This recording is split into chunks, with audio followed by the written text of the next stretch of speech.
On November 21st, 1950, a regimental combat team of the U.S. 7th Division entered the North Korean border village of Haisanjin. Across the Yalu River, American troops looked for the first time at the frozen wastes of Manchuria.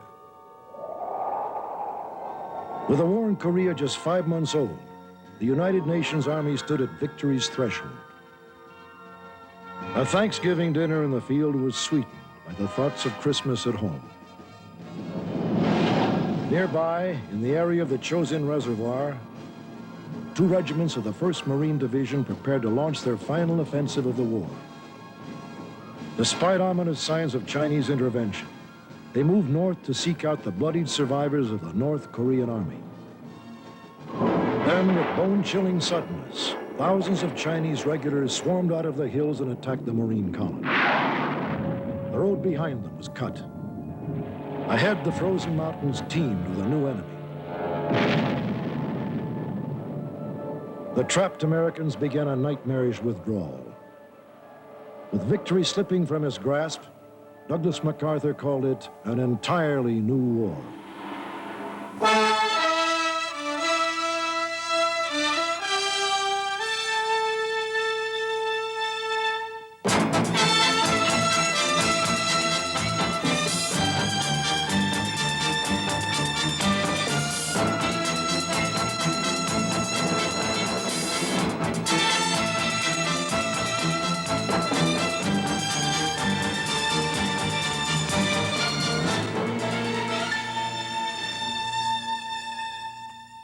It was the spring of 1950, and life in America was placid and prosperous.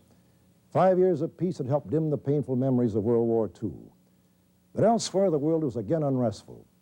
In Berlin, a Russian-built wall divided the city. In China, the communists had driven Chiang Kai-shek into exile in Formosa. In Indochina, communist insurgents threatened to end French rule. At home, the spread of communism was also a major topic. Senator Joseph McCarthy had carved out a dubious reputation with charges the State Department was red-infested, and the entire Truman administration was soft on communism. With their armed forces gutted by post-war demobilization, America was forced to concentrate her limited military capability in Europe, where the powerful Russian army posed a grave threat to the weaker NATO countries.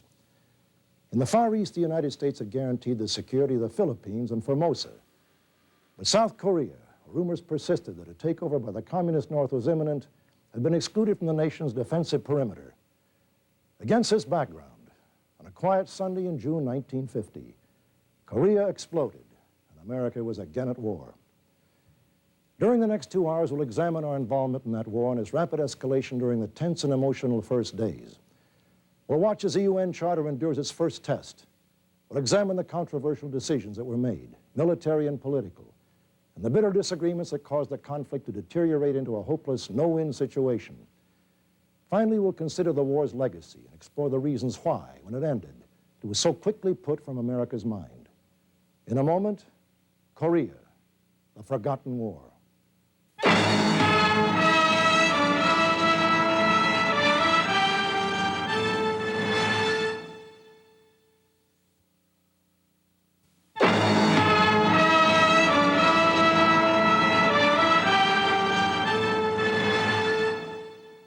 With the UN line now stabilized in the South, Douglas MacArthur proposed a daring plan that he said would quickly end the war.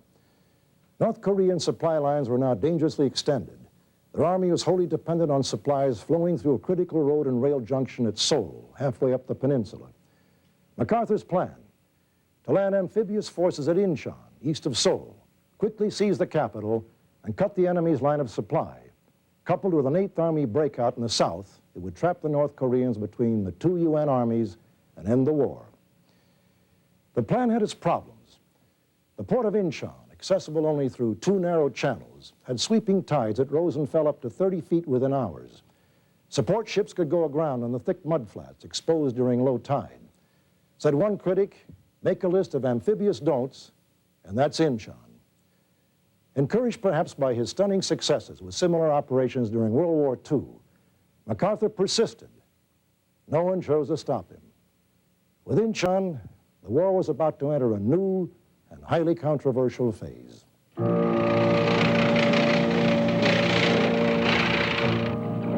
In preparation for the landing at Incheon, the main body of the hastily assembled 1st Marine Division prepared to depart from California.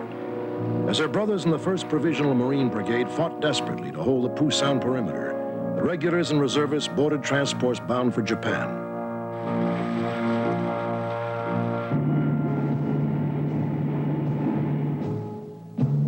General J. Lawton Collins, Army Chief of Staff, and Admiral Forrest Sherman, Chief of Naval Operations, arrived in Tokyo to discuss a controversial Incheon plan with MacArthur. Privately, the rankled UN commander complained that Collins' visit was not so much to discuss as to dissuade. Collins proposed alternate, less risky landing sites, but MacArthur brushed aside all his objections. Selected to land behind the Marine assault regiments was Major General David Barr's 7th Infantry Division, pulled from occupation duty in Japan. Major General Edward W. Almond, MacArthur's Chief of Staff and confidant, an impatient, whip-cracking officer, was chosen to command the 28,000-man Incheon invasion force, designated the 10th Corps.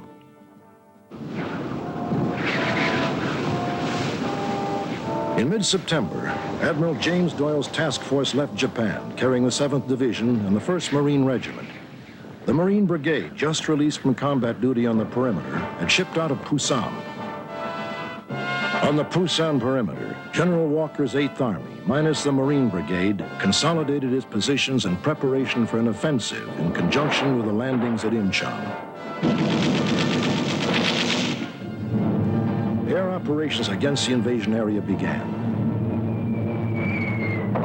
The island of Wolmi-do, guarding Incheon's harbor, was a target of concentrated attacks.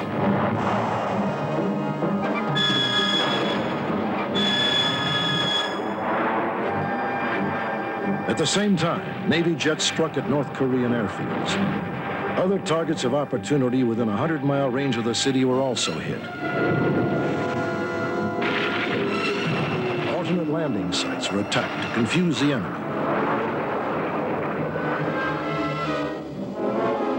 Before dawn on September 15th, the naval guns began their deadly work. Wolmi-do, the first landing site, shuddered under the force of the barrage. The harbor's sweeping tides dictated an early morning landing. High tide would last less than 3 hours, after which the support ships would have to withdraw. The Marines would then be isolated on Wolmi until the landings at Incheon on the evening tide.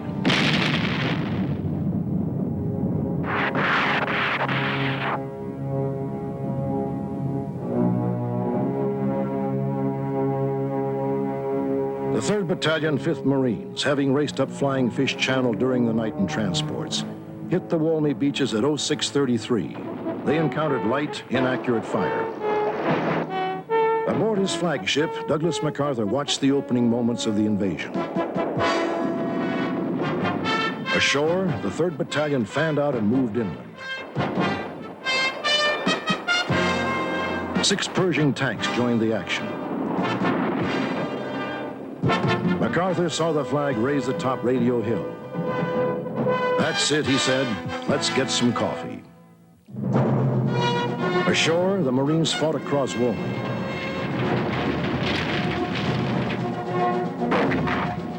The enemy was routed from his fortified positions. In some places, die-hard defenders were entombed inside their bunkers.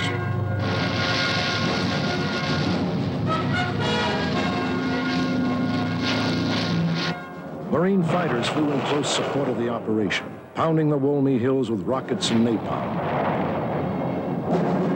Within an hour, half of the island was in Marine hands. The long causeway leading to Incheon was blocked to prevent enemy reinforcements from moving across from the mainland. By 0800, Wolmi was secured. As the tide moved out, the support ships backed away. Taplett's Marines were alone. By late afternoon, as the tide began to rise, the 1st and 5th Marine Regiments headed for shore and the main landing at Incheon. Some of the barges had Truman's police force painted on the side. The naval barrage began, blasting the landing area and its approaches.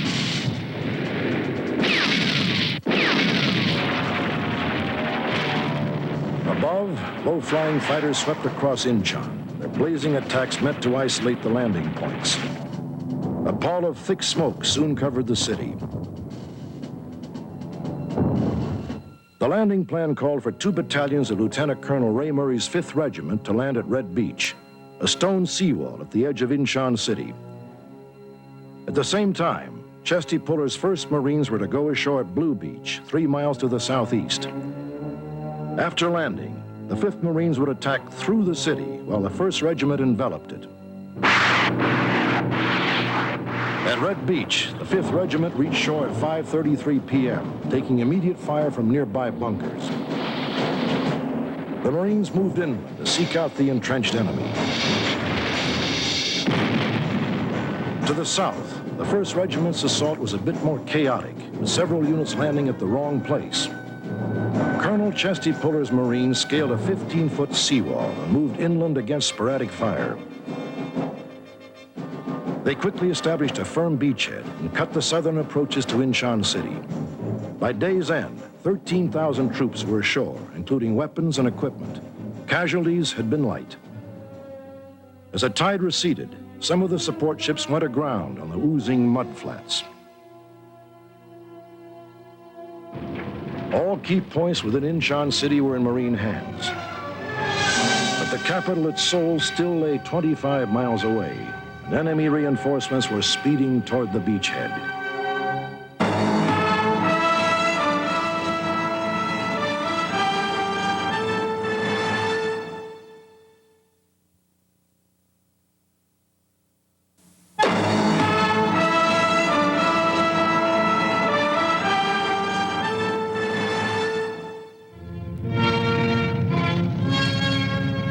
It was September 24th, and 2 regiments of the 1st Marine Division slashed into the heavily fortified South Korean capital. From the beginning, General Noel's troops resisted fanatically, machine gun, mortar, and small arms fire.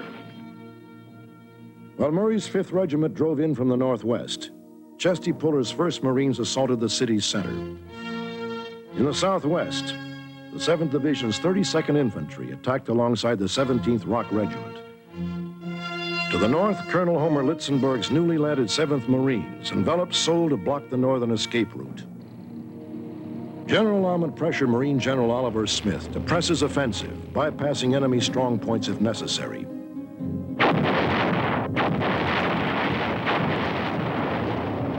The Seoul fighting was street to street, house to house. Enemy barricades were encountered at each corner. Snipers were everywhere. In the thick of the smoke-filled action, children ran about playing soldier with wooden guns. The battle raged into the 25th. Although sharp fighting continued, General Almond announced that Seoul was in UN hands. Said one correspondent, "If this city has been liberated, someone forgot to tell the North Koreans." Marine casualties were horrendous. During one 24-hour period, a company of 206 men and 176 of their number killed or wounded. Gains were measured in yards. Everywhere the enemy had to be blasted from his fortified positions. Above the charred capital, American planes swooped low to attack North Korean strongpoints, adding their thunderous voice to the agonized cries of a dying city.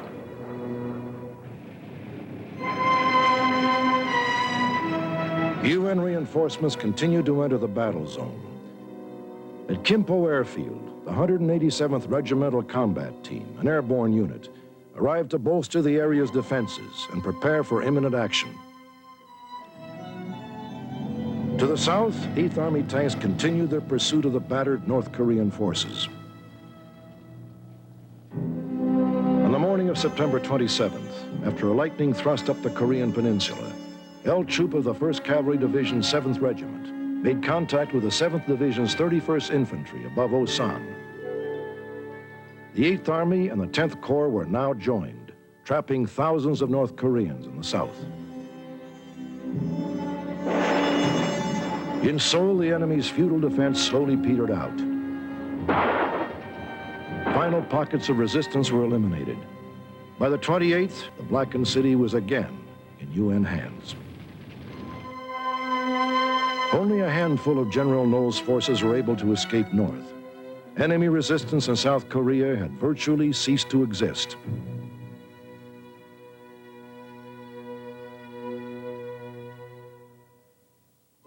On September 29th, the citizens of Seoul returned to pick among the rubble.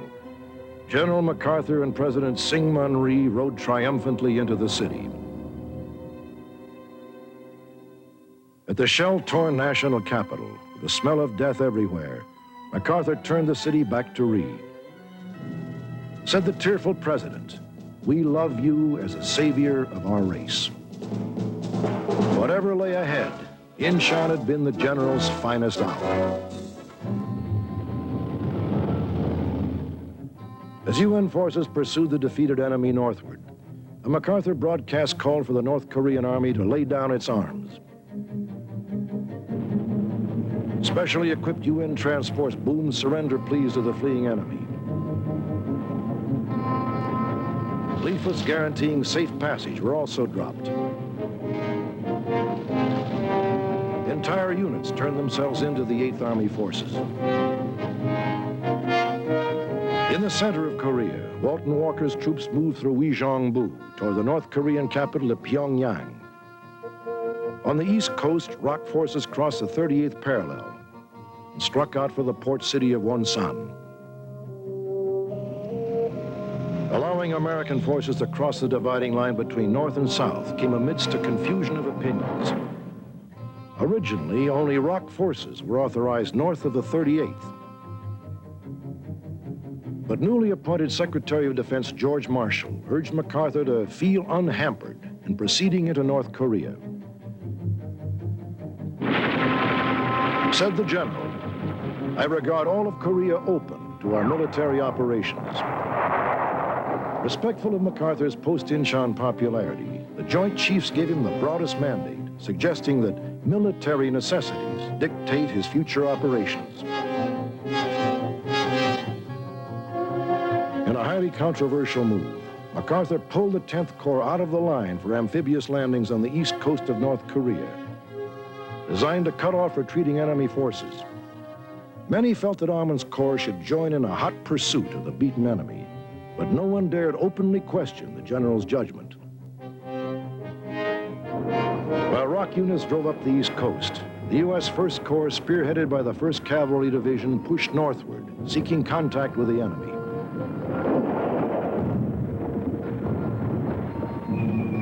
Under constant attack, Pyongyang was beyond hope.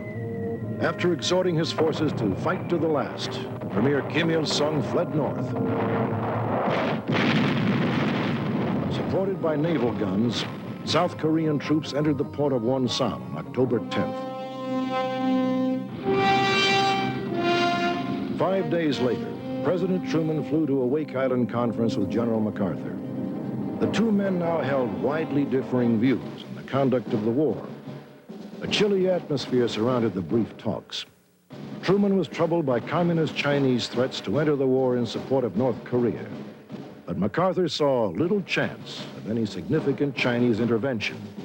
Optimistically, he predicted that the war would be over by Thanksgiving.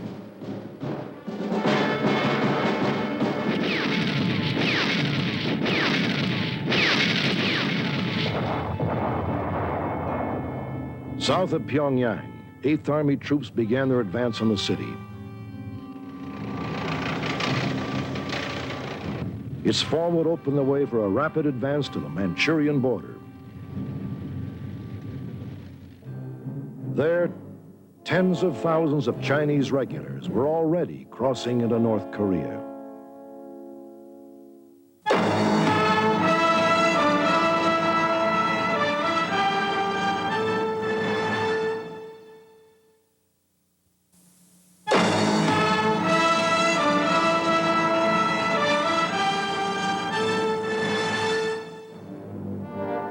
Cut off by a Chinese army that lay concealed in the snow-covered hills, the 1st Marine Division continued its withdrawal. The column stopped frequently as advance patrols climbed into the hills to blast the Chinese from their positions. Bloodied survivors of Fox Company had held Tong Pass, commanding the path of retreat, were rescued after suffering terrible casualties. The weather was brutal. Sub-zero temperatures turned perspiration to ice inside boots. Hundreds fell victim to frostbite. The most serious were helped into trucks to join the wounded. Blood froze before it could coagulate. Corpsmen melted frozen morphine syrettes in their mouths. Plasma had to be heated for hours before it could be used. Above the column, Marine aircraft, guided by pilots in the line of march, harassed the Chinese with relentless attacks. Cargo planes kept a steady flow of supplies and ammunition raining down. In the late afternoon of December 3rd, having fought the enemy for every hill en route, the two Marine regiments moved into Hagaru. The most serious casualties were immediately airlifted out of the just completed strip. The men relaxed, but only briefly. What couldn't be carried out was destroyed. Camp was struck. It was time to move on. Early on December 6th, joined by Hagaru's defenders, the 10th Corps column again moved south. Every turn in the mountain road threatened to reveal the waiting enemy. Chinese troops, frozen and exhausted, began walking in to surrender. Most were in worse condition than the retreating Marines. Early on December 7th, the column made contact with an advance party of Colonel Puller's 1st Regiment out of Kotori. Several hours later, the line of 10,000 men and 1,000 vehicles began streaming into that mountain village. Since Koto's airstrip was too short to accommodate twin-engine transports, outmoded torpedo bombers and other light planes were used to take out the dead and wounded. More than 600 casualties were evacuated in this manner. The men were exhausted. The delay could be fatal. After containing a violent Chinese attack on the village, the long column moved out of Koto toward Chinhungni, 10 miles south. Within hours, an unexpected obstacle. A critical bridge had been blown, creating a 29-foot chasm in the narrow mountain road. No bypass was possible. The escape route was blocked. Marine engineers quickly huddled and came up with a solution. 8 steel treadway spans were airlifted to the scene and dropped by special parachute. Repairs were quickly made. Within hours, the column was again on the move. Many badly frozen Chinese, no longer capable of combat, were encountered. They joined the lengthening POW column. As they had all during the march, fleet carriers operating in the snow and bitter cold struggled to maintain their support of the 10th Corps retreat. Early on December 10th, the weary column began moving into Chinhungni. Their march from the Chosin Reservoir to Hungnam was half over. But the last leg was over flat country, and UN forces were in control most of the way. The men rested before the final move. Their terrible ordeal was almost over. At Hungnam, a vast fleet had gathered to evacuate the men of 10th Corps. Fearful that the 8th Army's headlong retreat might strand Ahman's troops in North Korea, MacArthur ordered the entire command taken by sea to Pusan. There they would become part of Walker's 8th Army, busily establishing a new line of defense north of Seoul. More than 100,000 men were to be removed from the area, a gradually shrinking perimeter protected by artillery and naval fire. On December 11th, the gallant survivors of General Smith's 1st Marine Division moved into Hungnam. True to Colonel Ray Murray's promise, voiced at the Chosin Reservoir 2 weeks before, "We're coming out with our dead our wounded, and our equipment. We're coming out as Marines or not at all. Prior to the evacuation, military stores were open to the starving civilians. Explosive charges were set in place. Troops and equipment began loading up. Room was found for 98,000 North Korean refugees, desperate to escape the approaching Chinese. By December 24th, Bungnam had been cleared. 500 tons of frozen dynamite, thousands of bombs were detonated, demolishing the port's facilities. The last of General Amman's 10th Corps sailed away on Christmas Eve, 1950. Written off as doomed, they had come through.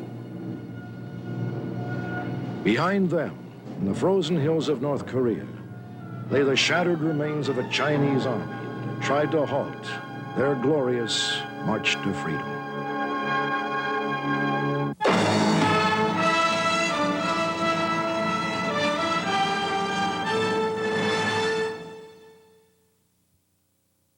The Korean War was a victory for the 16 nations who successfully fought against North Korea and the Chinese.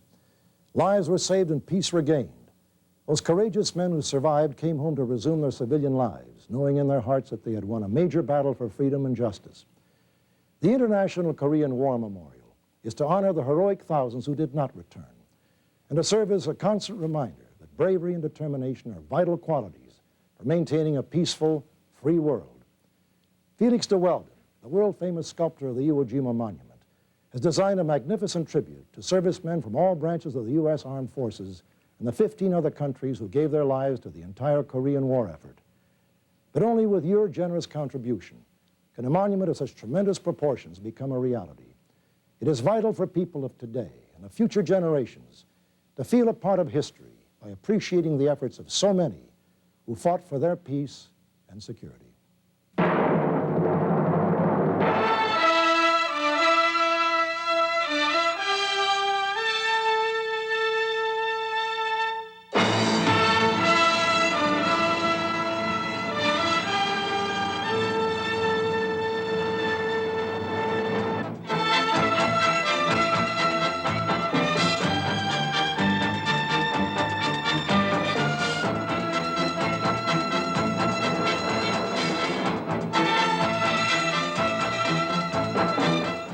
Travel arrangements by U.S. Air.